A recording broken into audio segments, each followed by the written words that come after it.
All right, if everybody hits your got it button, let's get started. Well, welcome tonight to the Young Entrepreneur Syndicate. I'm Rod Kuntz. I will be hosting the call tonight along with Jim Riley and Rachel Svoboda. And it is exciting as all Monday nights are. I can't begin to tell you all how much I've grown to look forward to Monday nights because it just gets my week started off on the right foot. And it is one of those things that I'm now taking for granted that, oh, we get a call on Monday night, right? Recording. So good to see you, Sean. Good to have you on. So what I want to talk to you all about tonight is it's going to be pretty simple, and then I'm going to open it up for conversation because I think we should be able to get a lot tonight. And if you're taking notes, the first thing I want you to write down is repurpose your pain. So a lot of you know that my wife delivers babies for a living, and labor comes with a certain amount of pain. I've never had a baby. I've witnessed it, and I can attest to the fact that it doesn't look or probably feel pleasant. But it is pain with a purpose. And we all have different degrees of pain. So whatever that pain is, it could be mental pain, physical pain, spiritual pain, work pain, stress pain. We all have plenty of pain to draw from. So what I'm asking us all to do tonight is to look at repurposing that pain. So that's point number one. Point number two is repurpose your passion. Okay, the pain can be the negative catalyst, but your passion for other things, for things that inspire you, can also be repurposed. Instead of just for enjoyment or for a certain aspect of your business, I'm going to challenge you to repurpose your passions tonight as well. And part of this is I listened to a great episode on the Answer is Yes podcast today, where Jim Riley was interviewing Dami Quaglia. Did I get her last name right, Jim? It's Quaglia. Quaglia. Yeah. Okay. So I apologize for mispronouncing the name, but Dami has an incredible story, and if you've not heard it, you really need to hop on that podcast and listen to it. And she's doing all kinds of incredible things. Her future's opening up, but she came from a very, very dysfunctional and troubled past and was able to overcome. And I could relate to her story on many levels because my own wife had a past probably equally as bad, maybe even worse than Dami. So I know that pain can be, in fact, repurposed. So now I'm going to get into a little personal story. We like to tell stories, right? Every point has a story, and every story has a point. So repurposing your pain. Many years ago, my oldest son, my firstborn son, from a previous marriage, we had an amicable divorce and separation, with the exception of the fact that my ex, we had joint custody, so equal custody, equal time shared. And then she took a job halfway around the world in Saipan. And so she wasn't able to do the split, right? The 50-50. And so I allowed her to have temporary custody. Instead of 6 weeks and 6 weeks, I allowed her to have custody for 3 months. And then she was supposed to return him to my residence in the U.S. And this is one of those terrible stories, once somebody has custody and they're overseas, how things can go drastically wrong. And that's what happened. So I was without my son. It was supposed to be 3 months, and now I'm into 6, and legal bills up to past my eyeballs, past the roof of my house. And I was in a great deal of emotional turmoil. It affected every part of my life. I was a wreck, okay? So one of the things that I did was I started writing. And I and my wife, my new wife, decided that we would write a screenplay, kind of just taking the story, the basic skeleton of that storyline and embellishing on it, right? So I was repurposing my pain. And my wife, my dear wife today, wanted me to do that so that I would have a focal point and be able to take all the the pain and even the rage that I was experiencing and put it into some sort of a positive direction. So I wrote with my wife, we co-wrote a screenplay. And this was before the internet and all the tools we have, right? This is on an old Tandy computer where you're having to write code to move a paragraph from point A to point B. And we had to go to the library and check out books on formatting screenplays and how to find agents and all this kind of stuff. So we investigated, we educated ourselves, and then we activated. We actually wrote a screenplay. And this is the neat thing. We started with this, a blank piece of paper. And we ended with something, it's downstairs in 2 envelopes because we sent it to ourselves, right? Something like this. It was called Soul Custody. This is the format of a screenplay. And I know, Jim, you've read a lot of scripts and part of what you were doing in marketing, but this was a screenplay that our agent actually sent to us. And again, being novices and not knowing, this is like winning the lottery if you ever had a screenplay picked up, right? We know that. So it was interesting. The agent we had sent us a script, and he said, Rod and Marcy, this script sold recently for $3 million. It shows clearly how a character can get drawn into an unusual situation. Hope it's helpful.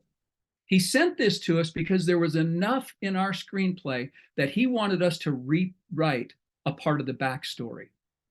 And by then I had my son back and the passion that was gone, and I was making up for lost time. So we parked our screenplay. Some of you may know this. This was in 1990, and this screenplay sold in late 89 or early 1990. It was called Basic Instinct.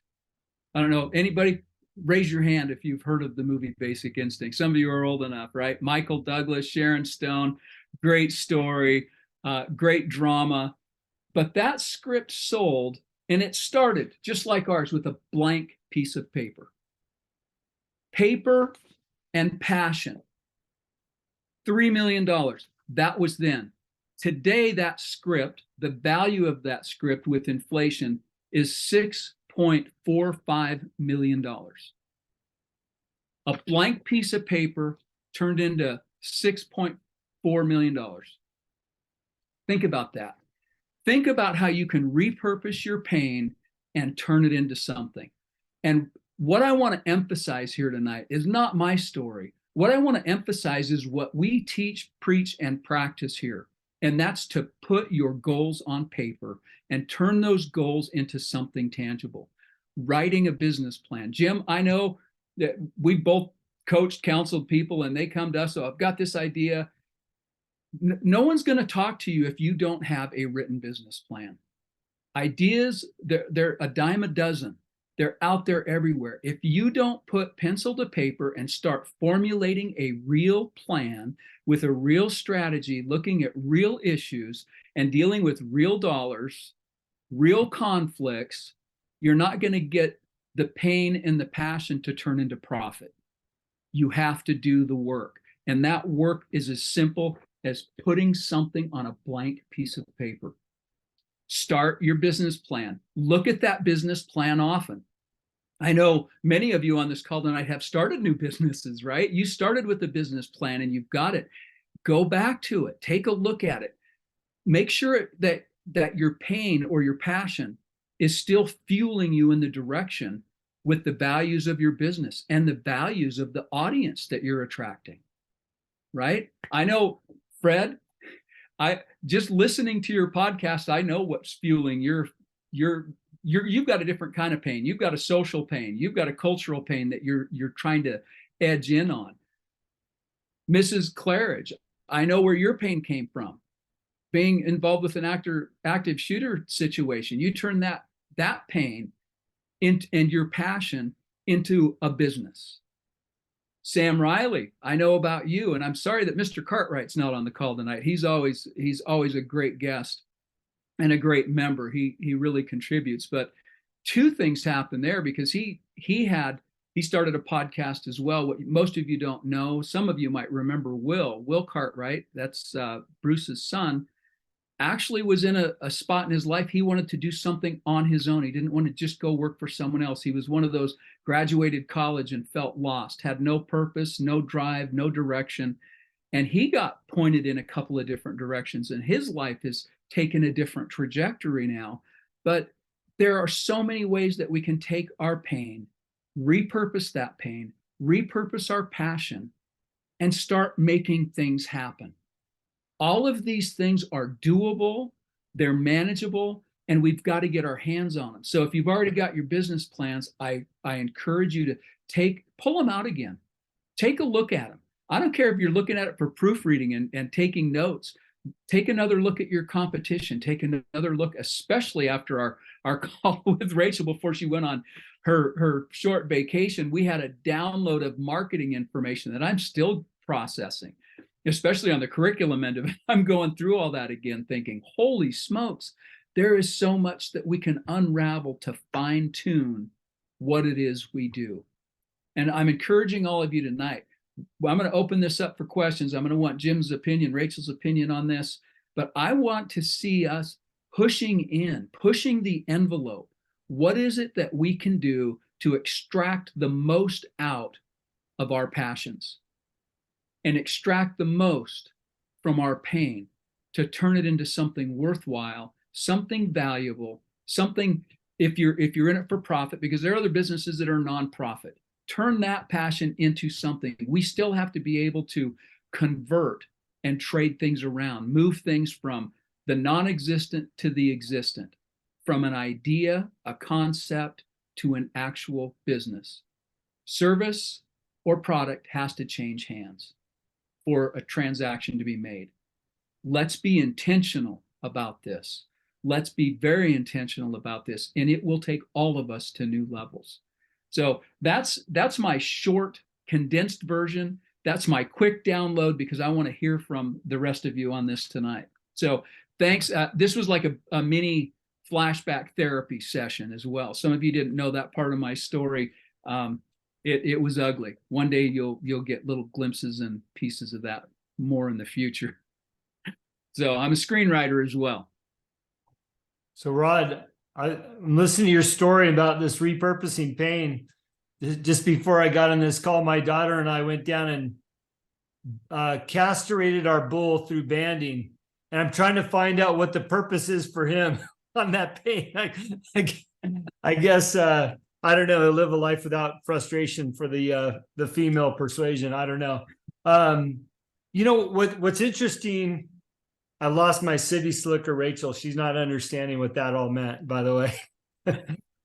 What's interesting about this subject, Rod, is that you could even have success in your business without a business plan, but ultimately you'll come back to needing one.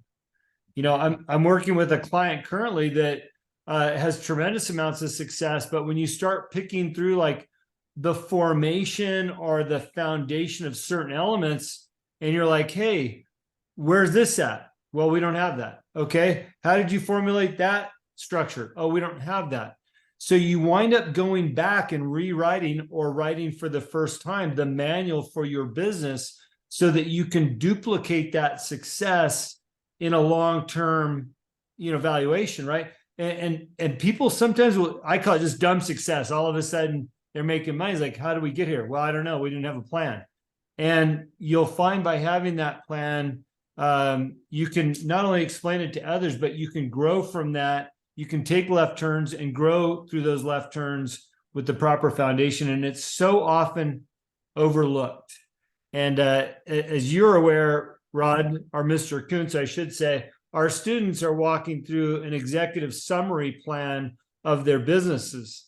And what's great about if you have the proper business plan, you can condense that for multi-purposes. And one of them might be an executive summary so that you can go out and raise capital. Now imagine trying to explain to somebody that you're raising capital through or trying to get their attention. If you don't even have a business plan in the first place, how are you going to answer the tough questions, especially in that format or that setting? Because most investors, real investors, they've got limited time and limited attention. They want the bullet points. They want it now. They want it fast. And when I say that, I literally mean maybe 15 minutes, maybe 30 minutes, maybe an hour if you're really, really lucky and they're interested in what you're doing. But oftentimes investors want it quick. And that's if they'll give you time in person. Usually it'll be in an email, and they definitely don't want to read paragraphs. So by taking that plan, that initial plan, and condensing it down to an executive summary, because you've got the background, it does help you raise capital and move your business in the places that you want it to go in. So there's a number of reasons why this is really important. So I'm glad you brought it up, Rod. And I thought it was fascinating when you told me that story the other day, in the light that you told me. Here's a blank piece of paper, and here's paper with somebody's vision and story on it worth $3 million. Business plan's the same way. I took 6 months to write a business plan and raise $5 million from those pieces of paper.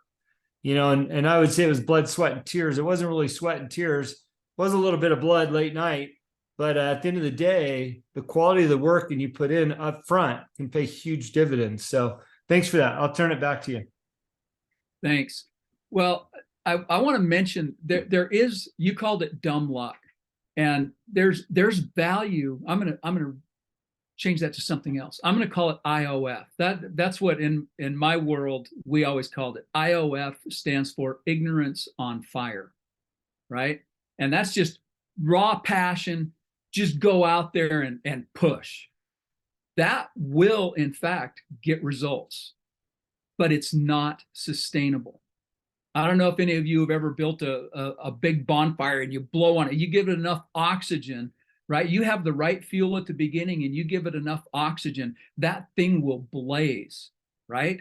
Just like a business will start up and it can blaze, it can go. But if you're not putting the right kind of fuel on that fire and doing it consistently, and giving it the right amount of oxygen, not, that's why stoves have dampers on them, right? You can regulate that. A business plan is your regulation plan. It helps you regulate things. And I'm going to jump off a quick trail real quick here and just say, one of the things that I talk about in my book is the R stands for respect, right? And it's not just respect of people. Respecting processes, respecting the law, respecting structure is just as important as respect of people. Policies, procedures, processes. Jim, you know this from board meetings and government service, right? Those processes are there for a reason. When we have board meetings, and I'm at the county level, city level, it doesn't matter which, they're structured, and they're structured by law, and we have to follow those things, and it's for everyone's protection. Those things are our boundaries. Those keep us from going off and being ignorance on fire. Those keep us focused on what we know is important because we thought about it, and it was important enough to put it on paper. It doesn't mean you can't change the plan. You don't change the goal, you can change the plan, right? And so that's why it's so important. Rachel, I know you've started several. Oh, you've got to jump in here first, then I want to hear from Rachel. Yeah, I just wanted to say real quick, one of the things that I learned early on being on a board is those that know the rules win the votes, win the game. So if you're going to be on a board, most people say, well, get Robert's Rules of Order. That way you understand how a board works. Now, that might seem very simplistic, because if you go to a meeting where they have a board, the first thing you are is confused and like, wow, what is this language they're using? Like, what is this format? You don't understand it until you read Robert's Rules. The second you understand that, it's like, oh, okay, I understand the language. You also find that most boards you're observing really don't know what they're doing or what they're talking about. And the same applies for knowing your own plan and procedures. When you go into these meetings and you know what your plan is and what your procedures are, you'll win those votes, or you'll win that investment or that key player to be on your team. So the better you know the game, the better you will be. So go for it, Rachel. Okay. Thank you. Tossing it over. I was very surprised that when you started talking about this today, you started with repurposing pain. It absolutely can relate. I have been there. For those of you who know me, I talk publicly about this, so I'm not saying anything that hasn't been said before, but I'm a survivor of domestic violence. And when I went through this about 10 years ago, one of the ways I repurposed my pain was I started a foundation that was called Beyond Domestic Violence, and it would help provide legal fees and resources for other survivors. It was my way of sorting through this, and it was a way for me to understand and to hear other people's stories. So everybody deals with their pain in certain ways. Eventually, by the way, in case you're curious, the foundation doesn't exist anymore because I realized that's not my gift. It was something I needed in the at that time. But I've gotten involved with other nonprofits over the years and joined other boards so that I can provide marketing support to help them, because that's my gift. Eventually, once I worked through my pain, then it was like too painful kind of to relive it all the time. So it wasn't my gift. But anyways, I think repurposing pain is very powerful. And I mentioned this personal share because there are different types of motivation that are often discussed in psychology and in behavioral science. And when in school, when I studied, psychology and sociology and communications and what motivates people, right? You guys might not know there's really like 7 different types of things that motivate you. And this can motivate you to make a life change. It can motivate you to start a business. It can motivate you towards a promotion, right? And I'll share with you guys, and I'll put it in our back end platform too. But the 7 types of motivation, just as a quick recap for those who might not know off the top of their head, it's intrinsic, right? So that's something that comes from, within a person, right? Then there's extrinsic, which would make sense. That's something that comes from, external factors. The third one is achievement motivation. And that's like, oh, I'm driven by the desire to achieve, right? That's like they want to win the award, right? Then there's the fourth one is affiliation motivation. That's like you want to maintain or establish relationships or affiliate with other people, right? So you're motivated by that. The fifth is power. Some people are motivated by achieving, power, control. The sixth one is fear. And I can tell you, there have been times in my life where I was motivated by fear. Fear is a very powerful motivator. It can be your desire to avoid negative consequences. So that's super strong in changing behavior. Or the seventh one, the last one, is incentive motivation. That's the promise of a reward, right? Like that one you see all the time. Like we even do that with our kids when they're potty training or something. It's like, oh, if you go in the potty, you get a sticker, right? I mean, but it works with adults too, right? It can lead to, being a very strong driving force of behavior. So anyways, different things drive us to do different things in our lives. And I appreciate the topic for tonight. It was really helpful. Thanks, Rachel. Number one, I want to say, I'm going to give you an A+ for remembering that. If that was from a college course and you remembered all 7 of those, that is stellar performance, people. That's stellar performance. It's interesting, and I'm glad you brought this up, because psychology and sociology, if we're going to be successful business people, we need to become psychologists and sociologists. That's that market. If you're not a marketer, we better at least have some of that. That's the people skills on a one-to-one basis and the people skills in a room, right? We need to do that. And everybody has their own skill set, right? Every one of us, every single one of us is an incentive-driven person, right? Trading hours for dollars or one way or another, we are translating our time and effort to make a living. So all of us have that. And I think all of us probably have little bits of all those other pieces. So finding the dominant traits, and we've talked about this before, what is it that is your dominant trait? When you can tap into that, and when you can tap into other people's dominant driving forces, their motivational things, it's going to give you leverage. You can leverage it in your your personal relationships. You can leverage it in your business. You can leverage it in your advertising and marketing. It's going to give you that extra edge. I broke it down. I think I might even have taught on this once, where I broke it down into bank, because I couldn't remember 7 things, but I could remember 4. And the first one was people who are motivated just by business. And then A is for action, the people who just want action, adventure, the adrenaline. And N is for the nurturers. That might even be setting up that 501c3, that nurturing element for a while. And then K for knowledge, right? Some people just want to dive in and learn and improve things. And there's a niche that all of us need to tap into. And that's what this group is about. That's what this community and our tribe is about, is increasing our knowledge base and nurturing each other through that, encouraging action, and being business minded. So we're trying to bring all of that together to add those logs onto the fire and find what works for you.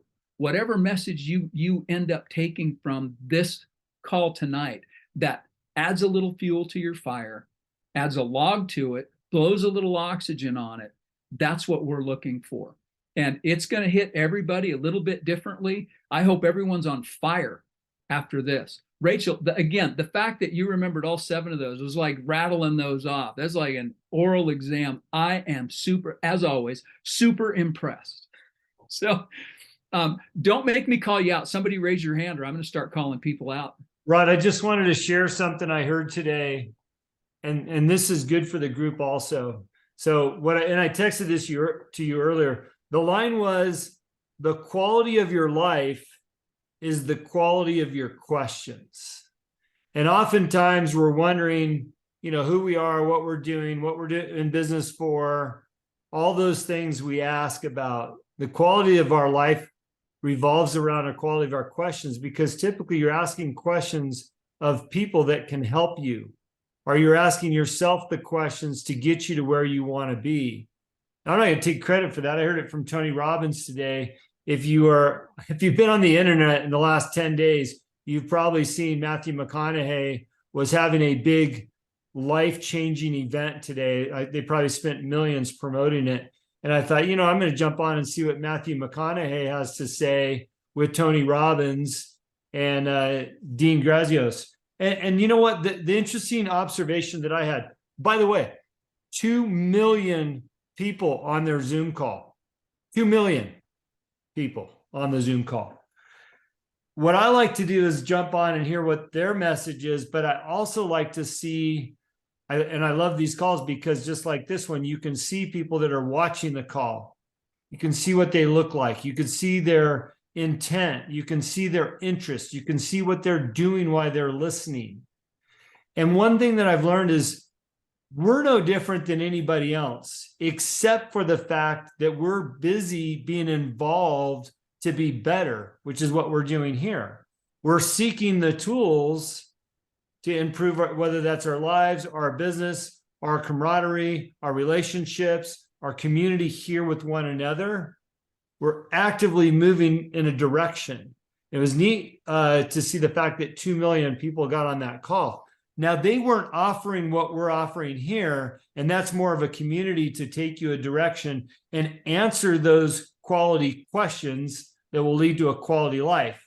They were really kind of preaching about, being better souls and getting out there and finding your place within your communities and finding happiness, which I thought was a great opportunity for so many people to be on that call and hear a very, very positive message from one of the best speakers of all time, which would be Tony Robbins, but also a very influential celebrity that kind of walks the middle line, the artistic line. And I appreciate his book, Green Lights. So the point here is it's twofold. One is understand that there's a lot of people seeking right now to have this type of community. So I'm glad you're here to grow and learn from one another. And I hope you leverage this community. I love seeing the videos posted up. I know Riley just put one up the other day. So does Samantha in our back end, and know that that's how we grow this. But from a business perspective, look at the opportunity we have to appeal to 2 million or more people that are seeking partnerships, relationships, business advice, podcast shows, whatever that looks like. People are actively out there pursuing, and know that the power of the internet, social media, free Instagram could get 2 million people on a call, because that's the only place, and I'm sure they use other venues, but that's really the only place I saw Matthew McConaughey pushing out this. The second point, and I'm hoping that somebody's formulated some good questions for Mr. Kuntz today, or myself or Rachel. The second point I wanted to make is something that I learned from my new client, Rob Bailey. And he had a little post the other day that really, really resonated with me. And this goes along with the quality of your questions. He said, words matter. And if you ever question that, if words matter, replace the word with something else. Like, I could do a better job. Replace that with mediocre. I could do a mediocre job, right? I have a mediocre life. I have a mediocre health. I have mediocre fitness, right? So that one word matters if you exchange it with something else. And oftentimes those words they get caught in our inner discussions with ourselves, right? Like, yeah, I'm okay. I'm mediocre, as opposed to I'm great. I'm healthy. So remember that words matter, whether that's internal or external. And I'm telling you right now, I want to be around somebody that's gotten rid of that word mediocre, that is saying, hey, I'm great, or let's do a great job today. Let's be great in everything we do. Let's find success. Let's have great success instead of mediocre success. So words matter, as well as repurposing your pain, as well as the quality of your questions dictate the quality of your life. So back to you, Rod. That's my 2 cents. Thanks, Jim. And I want you to understand, I want everyone on this call to understand, we are accessible, right? You can text us, you can call us. Jim texted me today, I texted him back. You can all do that. And if you're not doing group text where it blows up the phone, if you've got a specific question or a point, and I know Taylor reached out to me, not as a father figure, she reached out to me for business earlier or I guess it was late last week. She had a business question. Are you available for a business question? Well, what am I going to say? You're a young entrepreneur. Yes. The answer is yes. The answer is always yes. And I have kudos to you too, Taylor, for absolutely taking, that advice and putting it into action, because you had posted stuff immediately after we'd had that discussion. And I saw that you actually tweaked the advice I gave you. You took the ideas and you tweaked it and you made it your own, which again, I like choice A, choice B is good. I love alternative C. And you came up with alternative C. It was great. So thanks for that. Thanks for the calls. Fred, you've got your hand up. Go ahead and unmute. I was trying to wait and see if anybody else is going to raise their hand so before I jump in. But a couple of things I wanted to share. First of all, your message tonight, repurpose the pain and your passion, very, very important. And I wanted to comment on the importance of taking actions in the moment, from that blank sheet of paper to what you're experiencing in life, because the intensity is so much higher. I love music. I play guitar. I can't write songs to save my life because I can't get that close to my feelings. It's just the way it is. But there'll be times I'll pick up the guitar and I'll play something and I'm gonna go, oh my God, that's amazing. And I'll put it down and I'll forget what that was. And I can never really truly get back there. So it's important to put those messages down, or write down what your thoughts are in the moment. So that way you have that level of intensity and it comes through in your writing or your art, whatever it may be. I also wanted to thank Rachel for sharing some personal stuff tonight, and I'm equally impressed with the 7 points that she was able to recite from memory. So you got my vote, that's for sure. But on that note, repurposing your pain and your passion, I think that, I had a pretty, if you listen to the podcast, it's on there, just a short bits and pieces of my childhood story. But at 14, I came from a home with a lot of domestic violence. And it was to the point where enough had been enough. And somehow, by the grace of God, he shined his light on me. I was 14 years old. We lived in Tucson, Arizona. And something told me, get your mom, gathered up, grab your sisters, grab the bare necessities. I had to drive from Tucson, Arizona to Ridgecrest, California, which is about a 7-hour, 8-hour drive at 14 with no license. And, but God spoke to me. And it was in that darkness that I saw the light and I followed it. And so it was pretty heartfelt, but I didn't realize it at 14. It was just something that was a survival. I went into survival mode basically. And so anyways, like you, Rachel, I don't like to live in that moment because I've put it in a space where I could function in my life. But what I've realized is many, many years down the road is that those emotions are real. They still live with you, whether you hide them or not. And so I made a lot of decisions over the last 30, 40 years of my life based on that, because I have this fight or flight fear mechanism that kicks in. And so, this next phase of my life, I've just made a big decision. I've actually was just finishing my write-up to post into the platform. Jim and I had spoke last week, and he's like, just share where you're at, what you're doing, where we can help, what you need. So anyways, the reason I put that out there is because we all go through these different seasons of our life, and they're super important, and it's part of your history, and it's what you learn from that drives you forward. But what I've taken away from it at, this stage of my life is that I've got to do something with more meaning in it.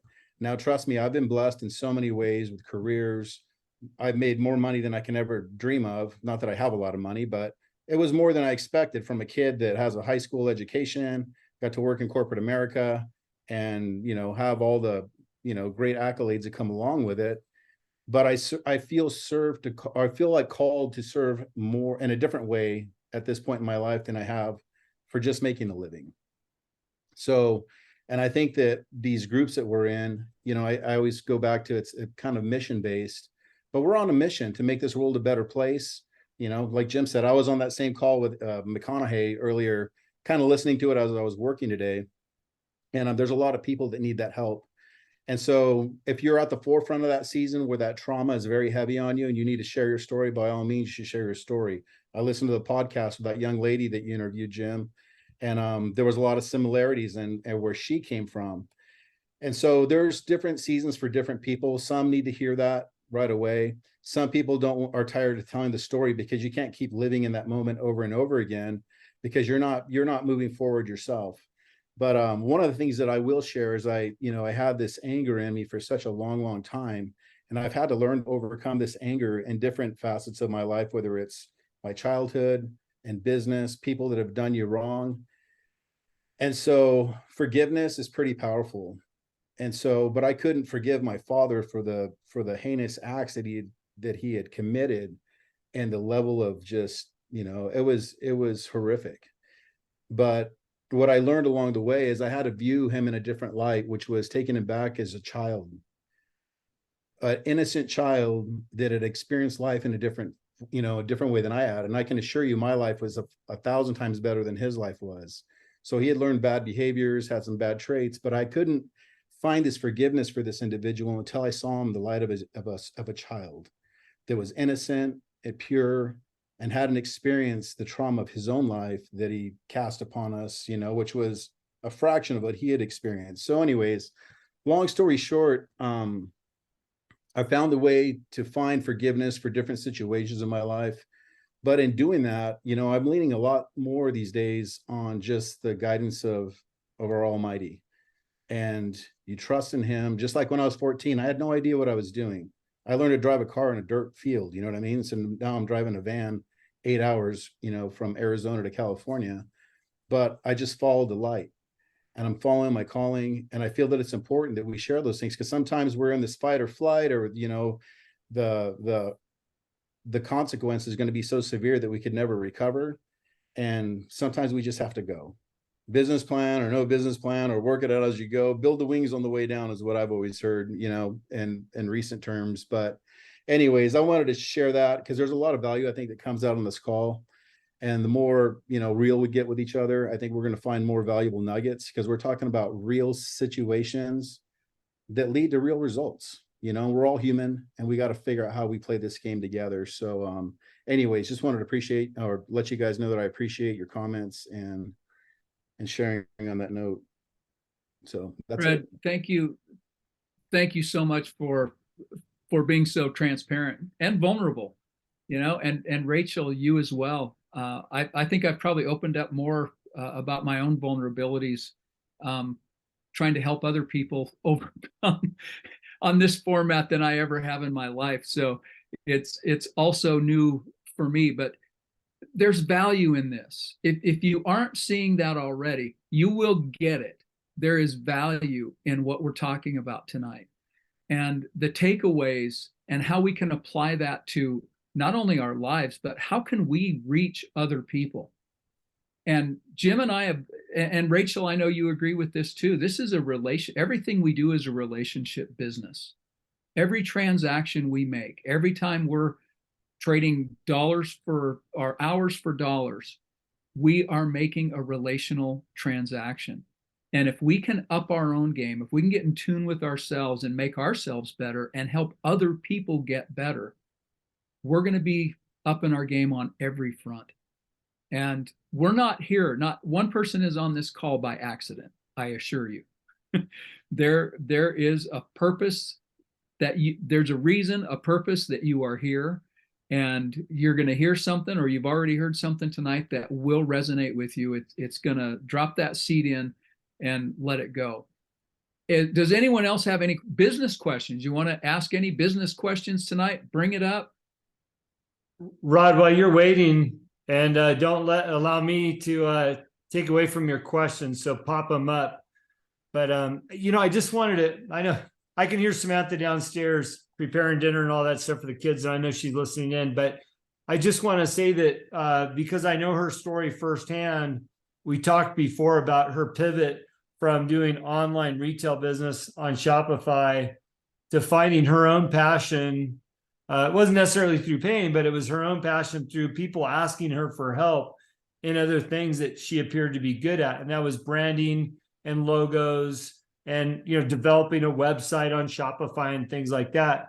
And what I've seen through her consistent pursuit of doing a great job and not wavering from the best of her ability. And when I say that, I want everybody to understand this because it's important for all of us. I've learned a lot from observing her recently, is she's not afraid to dig into YouTube or Google and learn how to do the next thing.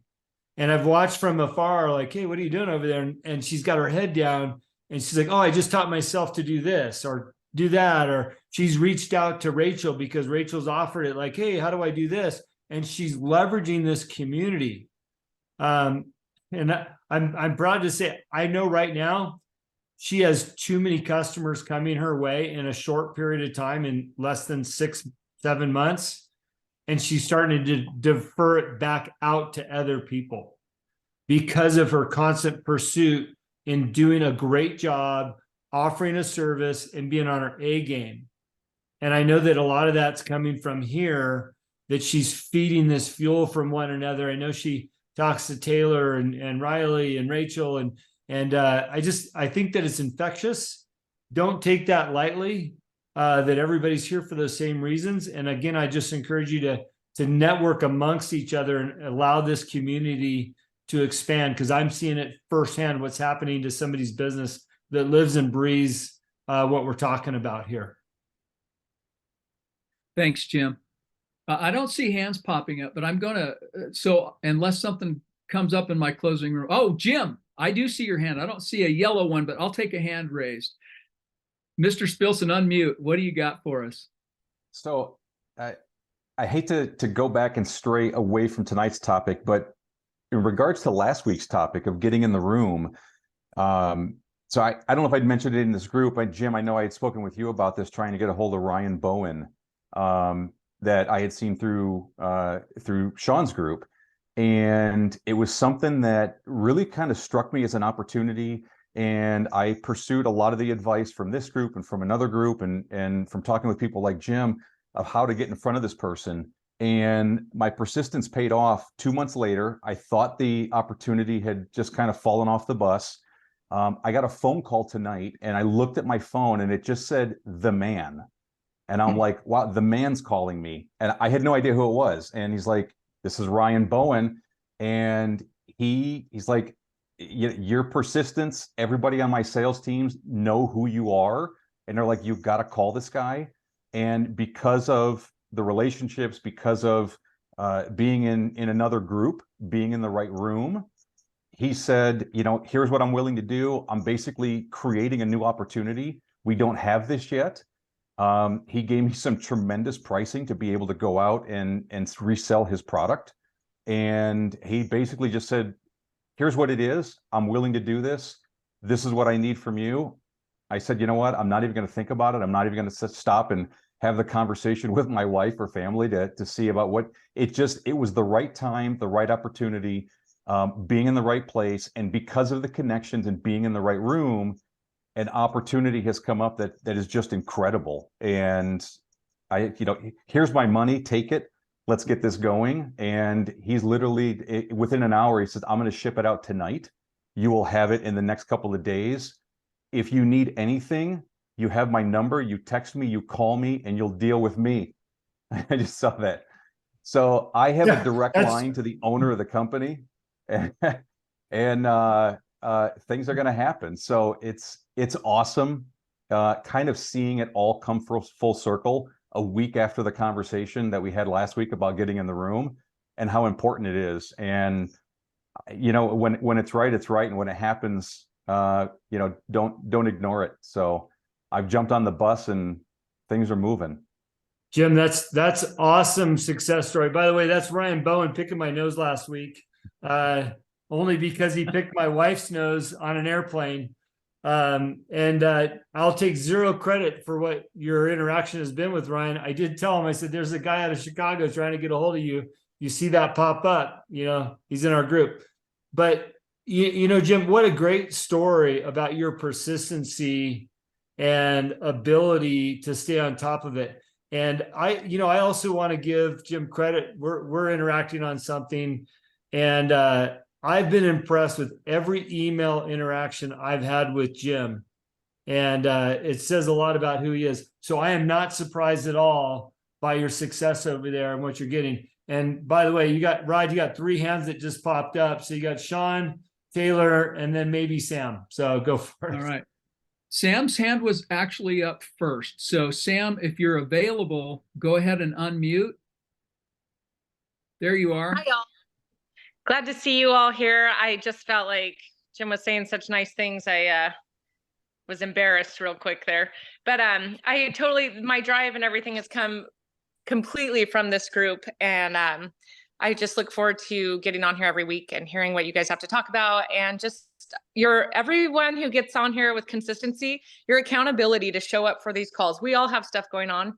We're all busy. There's all, tons of other things as adults we could be doing, right? But I love seeing the consistent faces that pop up here and holding yourself accountable. And if we could all do a better job of that, and our world would be a much different place. Jim, way to go on that. Don't fall asleep on an airplane is my only thing. You could, my only advice to that, or you'll get your nose picked by some random guy. So anyways, thank you all for being here, and thank you for the motivation. Thank you, Sam. All right, Taylor, go ahead and unmute.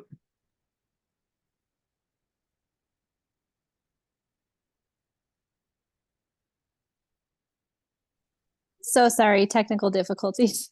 Can you hear me okay? I can hear you fine. Okay, I had to switch locations. All right, Sean might have had his hand up first, or maybe we went up at the same time. So sorry, Sean, but since I'm on here, I'm just gonna go. So my question is also kind of pertaining to the get in the room topic, because my business is primarily online and I'm doing a lot of online marketing. I'm just kind of looking for some tips on how to get in the room when you're mostly in an online setting, if that makes sense. So I'm really open to any input there. Well, I'm going to certainly kick this to Rachel first, but I will say, just from observing what you're doing, you're doing a great job of getting around and getting in lots of different rooms already. So if Rachel can fine tune or give you some other tips on that, algorithm wise and that sort of thing, unless you want to do that on a side note, but I think everyone could benefit from that. Rachel, any thoughts? Always. I love business development. But I guess I need to know more. I need more data, like what you're doing, what's working. Sure. Well, Really going. I'm kind of feeling like I would love to talk to people face to face more. And that's something that I feel like, I'll give you a quick example, which is kind of exciting. I took my daughter this weekend to a knife making class with a really well-known, it was through one of her American Heritage Girls group, and it was with a really well-known like holster builder / knife maker in our area. I think they're even known nationally. Started chatting with the owner there who was instructing the girls. And I just got an email right before I hopped on this call that the owner is trying to get a hold of me. So he contacted the troop leader because my daughter was repping our business during the knife making class. And so anyway, that's just, I kind of want more of that. Like I want to be able to generate more face to face so that I can just open up more dialogue with people about our business and may move into finding somebody that I could partner with or like, you know, do online partnerships with or, you know, gosh, I don't know. Okay. Well, as Does we that come make sense? a little bit. Okay. I mean, it's a great like one-off tactical touch point. But as we kind of come back from, you know, being remote all the time to more in-person events, I think we all could use a refresher course on in getting, you know, an in-person networking. So Yeah. maybe that's a topic for the future that I would like to see us, you know, cover as a group. But then let's talk offline about what your follow-up is, because it's different than the online follow-ups, right? When it's in person. And how do we build off that? So yeah. And how do you know where to go to find people to talk with, you know? yeah, let's talk offline and see, get into the kind of the weeds a little bit on this so that we can make it personal. So I will Love it. I will send you a note and we'll calendar something. Awesome. Thanks, Rachel. And Yeah. I'd like to answer real fast, and I'll make it quick so that we can still get to Sean's question. But Taylor, the way I look at it, just like what I've done this year with my business, right? I'm strategically targeting places that I'm going to go put myself in the room. See, we're unfortunate that we're in Montana in a way that we have very little population here. You could be in 5 rooms for the year and you basically hit your entire customer demographic here in Flathead County. So what you need to consider is nobody's going to sell your product like you. Nobody's going to give you the success like you. And sometimes you need to budget for you to leave, whatever that looks like to you, and go be present somewhere else. But if you build that into your budget, it's easier to do it. You can plan on it with your family, time off, time away, where you're going. Be at that gun show in Utah, Salt Lake, if you've got to be there. But it's all according to your plan. Because look, you just proved by your personal access to another person that somebody wants to get a hold of you at a top level to conduct some sort of business. So you've already proved concept at the show. You're proving concept by your local interactions. Now you need to understand, if you want to expand your business, you're going to have to strategically put yourself in other rooms. Sometimes can't all be virtual, and get out beyond your own border. So that's kind of my quick solution. That's why I traveled to New Jersey. That's why I went to Utah. Both trips resulted in huge wins for me and a growth, probably a 10x growth in my business. So it does pay, but you got to do it strategically. So Sean, go ahead and mute and you can ask Rod your question. Yep. Hey, so my question is, right now I am trying to learn as much as possible, but I also want to start providing value to other businesses and helping other businesses with the skills that I currently possess. And with my young age, would it be best for me to 100% focus on just learning, and then later on provide value to other brands, sign clients, and help brands? Or should I try to start now and kind of split my time, half learning, half getting out there and run the business? Well, I'm gonna go first. Sean, thanks for asking. And I have to say this gives me an opportunity to really plug youth, right? Number one, learning never stops, right? So you're not gonna learn, and then all of a sudden find a spot where, okay, now I can launch. Learning is continuous, so the launch can happen anywhere in there. Your desire is to help people and get in and do that. My number one advice for you would be find some place you can go, find somebody you can help, and offer to help for free, perhaps, or for, just nominal trade out or something like that.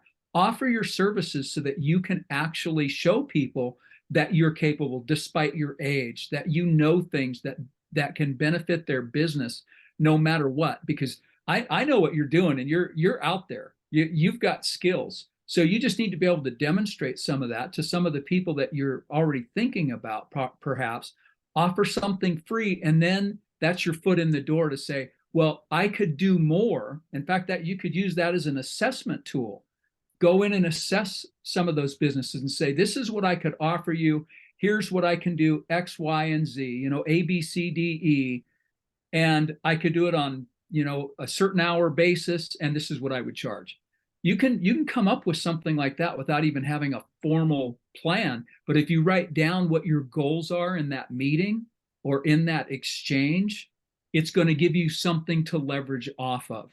So I would say start writing down some places, some people you would want to talk to, what skills you could do to up their game, and then put a plan together. And if you want to talk to any of us individually about that, after you put something together on paper, let's have a conversation. And Jim? Yeah, and Riley's got a question too, so we can get to her, but I just got to say, what a very mature question and discussion point. I wish we had this a little earlier, because I can go on for a while about it. But Sean, I'll just tell you, like Rod said, you're never going to stop learning. Hey, no guilt for the group. The better your questions are in this group, the better his learning experience is going to be, both in these calls and online.